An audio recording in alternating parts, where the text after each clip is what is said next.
નમસ્કાર દર્શક મિત્રો, આપ નિહાળે છો સાઈ ગ્રુપ મીડિયા હાઉસ દ્વારા સંચાલિત નવસારી લાઈવ અને ઝટપટ ન્યૂઝ. હાલ અમે આવી પહોંચ્યા છે બંદર રોડ ખાતે.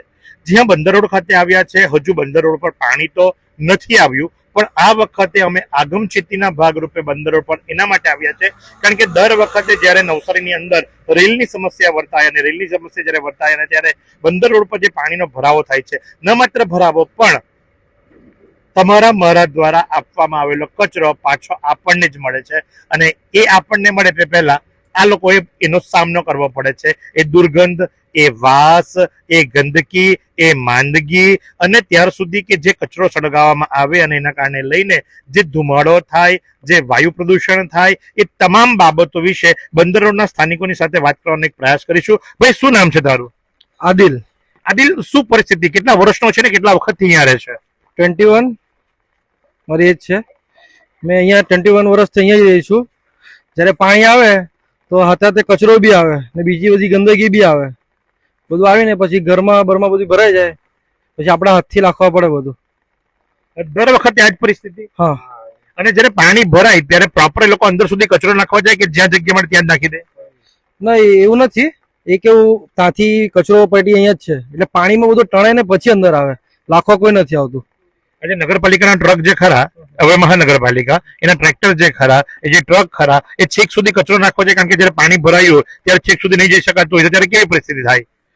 નગરપાલિકાના ટેમ્પો જવાતું હોય તો અગાડી જાય જ, એ તો પછી આવવાનું જ બંધ થઈ જાય. અચ્છા. અને દર વખતે કચરો ખેંચાઈને અહીં સુધી આવે? હા. તમારા ઘર સુધી આવે? હા. તો તે જ પ્રમાણે અહીંયા બીજા એક વ્યક્તિ છે, એમની સાથે વાત કરવાનો પ્રયાસ કરીશું. ભાઈ, શું નામ છે આપનું? મારું નામ ફિરોઝ શેખ છે. ફિરોઝભાઈ, કેટલા વર્ષથી આપ અહીંયા રહો છો? જન્મથી જ અહીંયા છે. આપની ઉંમર? 34. 34 વર્ષની અંદર ઘણી બધી વખત રેલ આવી જી છે. જી જી.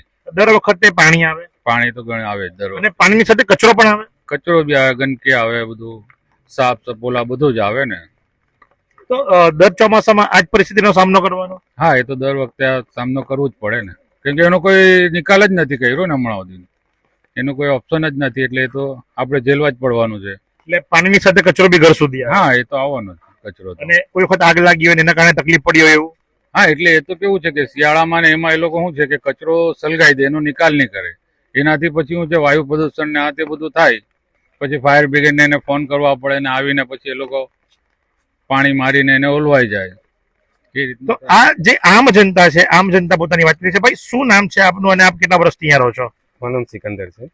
સિકંદરભાઈ, કેટલા વર્ષથી આપ રહો છો અહીંયા? એ 43 વર્ષથી. સિકંદરભાઈ, દર વખતે કચરો તણાઈને આવે હા જી. અને એનો નિકાલ કેટલા દિવસ પછી થાય? કારણ કે રેલ. રેલ ઉતરે પછી એનો નિકાલ થાય છે. એ તો અચ્છા, એ તમે પોતે કરો છો કે પછી મહાનગરપાલિકા કે નગરપાલિકા મદદ કરે છે? બી આવે છે ને અમે જાતે બી કરીએ છીએ. પણ કચરો બધો પાછો આવે? પાણીમાં અટકી જાય છે. અટકી જાય. હા, તે અમે ચાલુમાં કાઢી નાખતા હતા, એવું કરીએ. પાણી ચાલુ તો જે પ્રમાણે આપ જુઓ છો, આ તમામ જે સ્થાનિકો છે, તમામ સ્થાનિકોનું કેવું એ જ છે કે પ્રતિવર્ષ જ્યારે રેલ આવે છે, રેલની સાથે કચરો તણાઈને આવે છે. મને એ નથી ખબર પડતી કે જીપીસીપી, ગુજરાત પ્રદૂષણ કંટ્રોલ બોર્ડ જે ખરું, એ શું કામગીરી કરે છે. કારણ કે જે કચરો આવે અને કચરાના કારણે જે તકલીફ થાય, એ તકલીફ માટે જવાબદાર કોણ? એક તો મહત્વની વાત એ છે કે અડધો કચરો તો નદીની અંદર તણાઈ જતો હશે અને બાકીનો જે ખરો એ બધો જે ખરો એ વરસાદના પાણીની સાથે બહાર સુધી આવે છે. કારણ કે પૂર્ણ નદીના કિનારા પર બંદર રોડ પર આ ડમ્પિંગ સાઇટ વર્ષોથી બનાવવામાં આવી છે.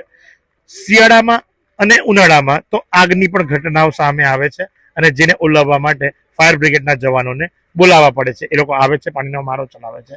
આ સ્થાનિકોની સાથે વાત કરી, એમની પ્રતિક્રિયા જાણી અને દ્રશ્યો પણ તમે જુઓ, કારણ કે અમે માત્ર વાતો નથી કરતા, અમે દ્રશ્યો પણ કંડાર્યા છે અને દ્રશ્યો પણ તમને દર્શાવીશું. હાલત જે પરિસ્થિતિ હતી, અમારી સામે જ 2 ટ્રકો જે ખરા, એ 2 ટ્રકો જે ખરા એમના દ્વારા કચરો ખાલાવવામાં આવ્યો અને એ ટ્રેક્ટરો દ્વારા જે કચરો ખાલાવવામાં આવ્યો એના દ્રશ્યો પણ અમે તમને દર્શાવીશું. અને સાથે જ વરસાદના નિકાલ માટે, જી હા, વરસાદના પાણીના નિકાલ માટેની જે વાતો કરવામાં આવે તો અત્યારે આ જે બંદર રોડ છે, બંદર રોડ પર આ રીતેની એક તમે જુઓ, આ જે ઘટના છે અને તમે શું કહી શકશો? ભૂવા કરતા પણ કંઈક વિચિત્ર ઘટના, કારણ કે પાણીનો વહેણ જે કરો એ અહીંયા આવી અને આ રીતે હવે અહીંથી જ બધા જે સાંતરદેવી બાજુથી અથવા તો રિંગ રોડ બાજુથી જે ટ્રકો આવે છે એ આવી રીતે પસાર થાય છે અને કોઈ જો વાહન લઈને આમાં ખાબકે તો એના માટે જવાબદાર કોણ? તો એવી ઘણી બધી સમસ્યાઓ છે આ બંદર રોડ પર, અને જેને કારણે લઈ અને આજે વરસાદના પાણી પહેલા અમે બંદર રોડ ખાતે આવ્યા, સ્થાનિકોની સાથે વાત કરી અને એમની પ્રતિક્રિયા જાણવા માટેની અમે એક ટ્રાય કરી. તો આ જ પ્રમાણે આપ નિહાળતા રહો નવસારી લાઈવ અને ઝટપટ ન્યૂઝ. કેમેરા પર્સન સાહિલ રાજપૂતની સાથે હું મહેશ ભટ્ટ. 22 વર્ષથી દરરોજ લાખો જીવનોમાં આશા અને આરોગ્યનું પ્રકાશ આપતી Kejal life in multi speciality hospital. અદ્યતન સુવિધા સાથેની હોસ્પિટલ, અનુભવી ડોક્ટરો અને ટેકનોલોજી સહિત ઓપરેશન થિયેટર્સ, આઈસીયુ અને એનઆઈસીયુ વિભાગ, 24 કલાક ચાલતી ઇમરજન્સી સર્વિસીસ, મેડિકલ સ્ટોર અને લેબોરેટરીની સુવિધા પણ ઉપલબ્ધ છે. હોસ્પિટલ સેવાઓ જેમ કે ઓર્થોપેડિક વિભાગ, મગજ અને સ્પાઇન વિભાગ, યુરોલોજી અને હૃદય રોગ વિભાગ, જનરલ સર્જરી વિભાગ, ઈએનટી અને ગેસ્ટ્રોએન્ટરોલોજી વિભાગ, બાળ રોગ વિભાગ, ફિઝિયોથેરાપી સુવિધા, ડેન્ટલ, મનોચિકિત્સા વિભાગ, સ્કિન એસ્થેટિક અને પ્લાસ્ટિક સર્જરી વિભાગ અને 800થી વધુ ડાયાલિસિસ કરતું નવસારીનું એકમાત્ર ડાયાલિસિસ સેન્ટર. પરિવાર દીઠ 10 લાખ સુધીની પ્રધાનમંત્રી જન આરોગ્ય આયુષ્માન યોજના કાર્ડની સુવિધા અને વાહન અકસ્માતના સમયે 50,000 સુધીની વાહન અકસ્માત સહાય યોજના અને કેશલેસ સુવિધા પણ ઉપલબ્ધ છે. Kejal life in multi speciality hospital. તમારું સ્વાસ્થ્ય અમારું ધ્યેય.